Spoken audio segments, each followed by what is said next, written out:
So guys, आज का class में बहुत ही मज़ा आने वाला है। तो आइए मैं सबसे पहले बता दूं कि मज़ा कैसे आने वाला है। तो आप लोग को मैं बता दूं कि हमारा जो क्लास होता है इंग्लिश सीखने के लिए, जो इंग्लिश में बहुत ही कमज़ोर जो स्टूडेंट है उनके लिए क्लास देता हूं मैं। तो देखिए, कभी भी ट्रांसलेट बनाने के लिए मुश्किल होता है, जो स्टूडेंट इंग्लिश में कमज़ोर है जिनको मुश्किल होता है ट्रांसलेट करना, तो उनके लिए बहुत ही इंपॉर्टेंट क्लास देता हूँ मैं। ठीक है, ये इम्पोर्टेंट क्यों हो जाता है, तो आइए देख लीजिए। क्योंकि मैं जो ट्रांसलेट करता हूँ मैं, तो उसको स्ट्रक्चर सेट कर देता हूँ। ठीक है, स्ट्रक्चर सेट कर देने से क्या होता है कि कितना भी बड़ा से बड़ा सेंटेंस आप आसानी से बना सकते हैं। तो देखिए सेंटेंस क्या है, नरेश एक ही कोचिंग में 10 साल से पढ़ा रहा है। ठीक है, तो इसको ट्रांसलेट करने के लिए देखिए क्या है, subject, subject plus subject plus had, had been, subject plus had been, दोनों एक ही साथ आएगा, हैड बीन एक ही साथ आएगा दोनों। Subject plus had been, V1 plus ING, since for, time plus other word. तो देखिए सब्जेक्ट क्या है, तो सब्जेक्ट मैं बता दूं कि सब्जेक्ट जो काम को करता है, क्या कर रहा है, कौन कर रहा है, नरेश।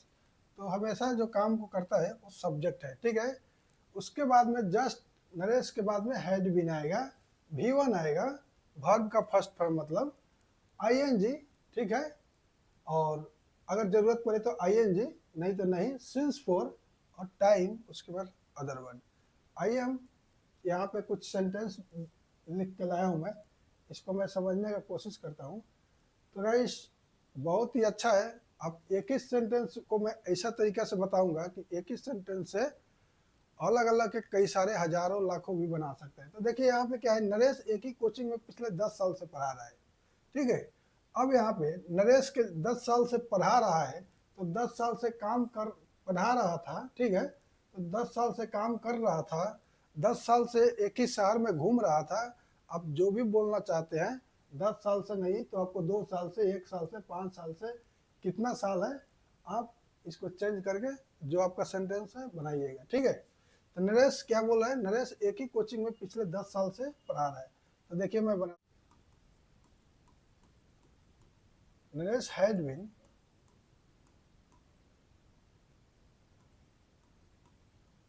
देखिए मैंने बोला ना, हैड बीन दोनों एक ही, जस्ट आपका सब्जेक्ट के बाद में आएगा, नरेश हैड बीन क्या कर रहा है, नरेश पढ़ा रहा है, तो teaching,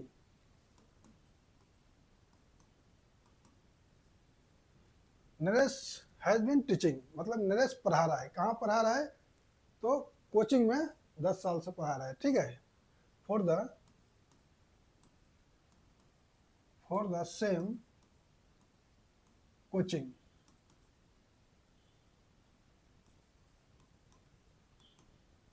coaching for the 10 year, for the 10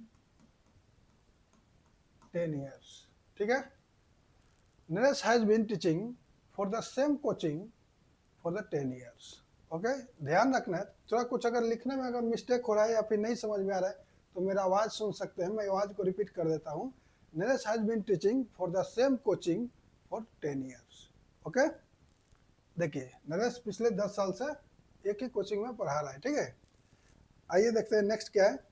Radhika बचपन से अंग्रेजी सीख रही थी, राधिका राधिका बचपन से अंग्रेजी सीख रही थी, राधिका बचपन से खाना बना रही थी, राधिका बचपन से एक्सरसाइज कर रही थी, दौड़ लगा रही थी। दुनिया का क्या ऐसा काम है, तो राधिका के जगह पे आप जिसको बोलना चाहेंगे बोलेंगे। उसके बाद वो क्या कर रही थी, बचपन से पढ़ रही थी, दौड़ रही थी, गा रही थी, डांस कर रही थी, आप सब कुछ वही रहेगा, जो आप बोलना चाहेंगे बस वहां पे आप वो लगा देंगे। ठीक है, तो देखिए यहाँ पे हो गया, Radhika, Radhika had been, Radhika had been क्या कर रही थी, वो बचपन से अंग्रेजी सीख रहे थे। तो लर्न इंग्लिश, लर्न इंग्लिश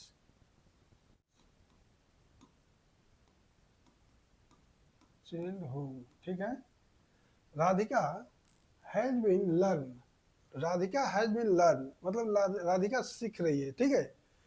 अब यहाँ पे हैज बीन आ गया तो सीख रही थी इंग्लिश, तो ये टाइम को दर्शाता है, ये सिंस जो है तो टाइम को दर्शा मतलब बचपन से सीख रही थी, ठीक है। Radhika has been learn English since childhood, ठीक है, मतलब राधिका बचपन से अंग्रेजी सीख रही थी। नेक्स्ट देखिए क्या है, हम 4 बजे से तुम्हारा इंतजार कर रहे हैं, हम 4 बजे से तुम्हारा इंतजार कर रहे हैं, हम सुबह से तुम्हारा इंतजार कर रहे हैं। अब किसी को भी इंतजार करते हैं तो उसके लिए कैसे बोलेंगे हम 4 बजे से इंतजार कर रहे हैं, तो यहाँ पे हो जाएगा वी है तो है, हम है तो वी हो जाएगा वी। अब सेम यही आएगा हैज बीन, मैं तुम्हारा 4 बजे से इंतजार कर रहा था, है नहीं, 4 बजे से तुम्हारा इंतजार कर रहा था, मैं थोड़ा मिस्टेक हो गया बोलने में। We had been waiting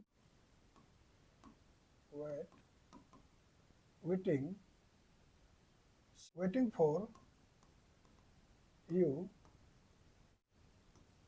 since 4 o'clock, हम 4 बजे से तुम्हारा इंतजार कर रहे थे। We had been waiting for you, we had been waiting for you since 4 o'clock, we had been waiting for you for since o'clock, we had been waiting for you since 4 o'clock, हम तुम्हारा 4 बजे से इंतजार कर रहे थे। यहाँ पे है नेक्स्ट में, वह 2 बजे सॉरी वह 2 घंटे से, यहाँ पे थोड़ा मिसिंग हो गया है, वह 2 घंटे से अखबार पढ़ रही थी, वह 2 घंटे से अखबार पढ़ रही थी, वह 2 घंटे से बुक पढ़ रही थी, वह 2 घंटे से काम कर रही थी, वह 2 घंटे से मेरा इंतजार कर रही थी। अब दुनिया का क्या ऐसा सेंटेंस है कि वह आपका 2 घंटे से 4 घंटे से सुबह से जो भी है आपका स्ट्रक्चर यही रहेगा, और सिर्फ सब्जेक्ट और वर्ब चेंज होगा, जो आप बोलना चाहेंगे वो लगाना है, ठीक है। वह 2 घंटे से अखबार पढ़ रही थी। She had been reading the newspaper for 2 hours, ठीक है। She had been reading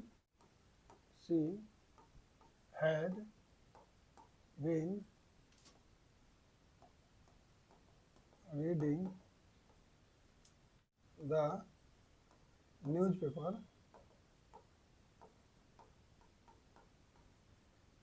she has been reading the newspaper for 2 hours, for 2